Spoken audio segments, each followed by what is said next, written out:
Severler elə hər nə başlayırlarsa niyyətləri onun adı ilə olar. Çox hörmətli, dəyərli, əziz şəhid valideynlərimiz. Ruslan, sən də şəhid valideyni sayılırsan, şəhid övladı olsan da belə.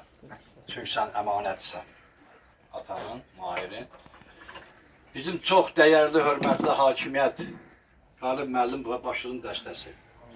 Huzur müəllim də yəqin ki, orada getdi, bilmirəm. Bizlər doğrudan da Cəllabad cəmaatı vətənsevər, dövlətsevər və şəhidseverdirlər.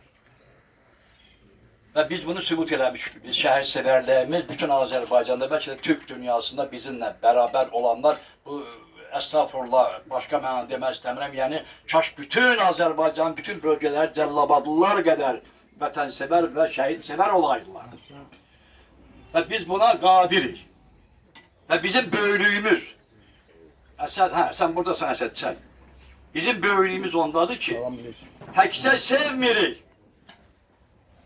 uğrunda ölməyi də bacarırıq, can verməyi də bacarırıq. Şəhidlərimizin övladları bizə əmanətdir. Evləri bizim üçün ocaqdılar, qəbirləri bizim üçün ziyarətgahdılar. Allah da şahiddir ki, sizlər də şahidsiniz ki, Vahid müəllim oradan baxır, 90-cı illərdə biz şəhidlər xiyabanı salırdıq. Sənin də rolun var, mən heç vaxt onu unutmaram. Biz şəhidlərimizin qarşısında alnımız açıq insanlarıq. Bax, belə kişilərik. Nahid demişkən, İsmail oğlu Nahid. O da bizim komandamızda. O da İsmail'in oğludur. Ola bizim kimsə tanınır, bilin ki, o bizim komandamızdadır. Əsəd də bizim komandamızdadır. Hər adam elə əlində avtomat gedib tətiyi basıb bizim komandamızın üzü olmur.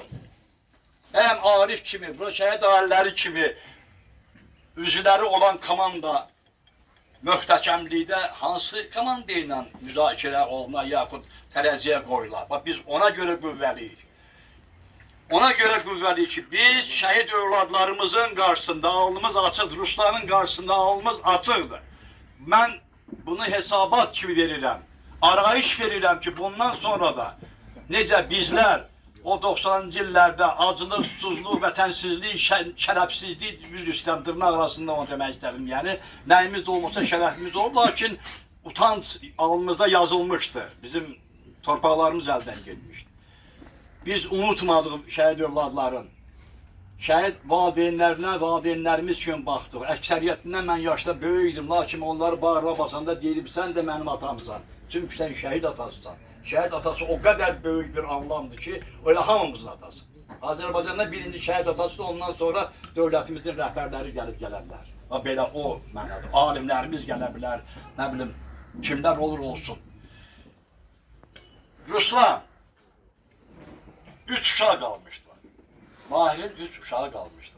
Balaca dəstə, balaca uşaqlar yedilər. Hələ anlamırdılar. Bu da üzünə deyirəm.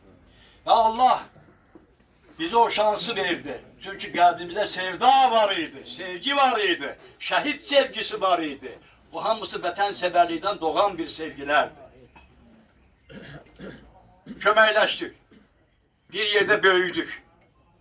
Bir yerdə təhsil aldıq. Bir yerdə ailə qurduq. 2 baca bir toy elədik. Mahir, sənin qarşında ruhun şad olsun, gəldi 2 qızı sənin qarşısında gəlinlik paltarında səndən xeyir dua aldı. Biz həmin vətənsevərlər, şəhid sevərlərik. Gözün arkada qalmasın. Boynumuza düşən yükü Cəllabadlar ediblər. İndi kimsə o gədə, güdə, nə bilim, bizdən olmayanlar isə o milçək vızıltısı qədər də bizim üçün əhəmiyyəti olmayan bir varlıqlardılar. Lakin bizim başımızı uca eləyən sizlərsiniz, ey şəhid valideynlər. Bizlər, ey vətənsevər qazilər, bu deyək, qazilərimiz otururlar bizim qarşımızda. Allah sizin köməyiniz olsun. Mənim boynumda haqqınız var. Baxmayaraq, hamımızdan yaşda mən böyüdüm. 40 yaşında mən qazilik statusu aldım. Yəni, o statusu deyəndə, yəni o mərhəliyə qarşı, o məqama yiyələndim, sahib oldum. Lakin bayan Nahid dedi, əsas sonradan həyatının sonuna qədər o şəhidlik, sənə şəhidlik verilən dəyəri qoruyub, saxlayıb, sonunda şəhidlərimizin yanında cənnət gülləri iyləməyə layiq olmağımızdır. Odur ki, çox uzatmıram. 1000 dəfə şükür. Yəni bizim Təkcə bir şey qeyd edin, çünki mən Əsədi ona görə çağırdım ki, Əsəd kimilər varımızdır bizim. Hökmən, bayaq dedim, biraz yarımçıq qaldı söhbətim. Vətəni qorumaq üçün təkcə tətik basmaq lazımdır. Bir can nədir ki, onu vətən yolunda verməyəsən də, Allah kəssin o cana, əgər sən onu namus yolunda verməyəcəksən. Lakin Əsəd kimilər, üzünə deyirəm, xidməti böyükdür, boynumuzda sənin də haqqın var. Özxan oğlu, Köpay oğlunun adı yadından söyüşsən.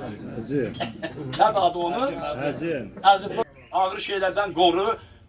Allahın işidir. Qonum qonşu, elə əclaf qonum qonşularımız, elə şərəfsiz qonum qonşularımız var ki, onlarla qarşı dayanmaq, onları aşağılamaqdan ötürü. Oğul, yəni yenə deyəm, Cəllabadlıların sənin qarşında alnı açır. Və bütün şəhid valideynlərimiz də bilsinlər, bilin ki, mən də Arifi biraz çox əzizləyirəm, çünki biraz sizdən belə şirin də, belə şirin kimidir.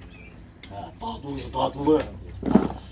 Bilin, yəni sizlərin yanınızda yox. Sizin eviniz bizim ocağımızdır, övladlarınız, sizlər bizim atalıyız. Bərabərindəsiz siz. Baxmayın ki, mən əksəriyyətinizdən yaşda böyükəm. Bir daha ruhun şad olsun. Mahir, xoş gəldin. O mübarək bədənin xoş gəldin Cəllabada. Sən qəlbinizdə yaşayırdın, bundan sonra yenə yaşayacaqsan. Yallah, bir də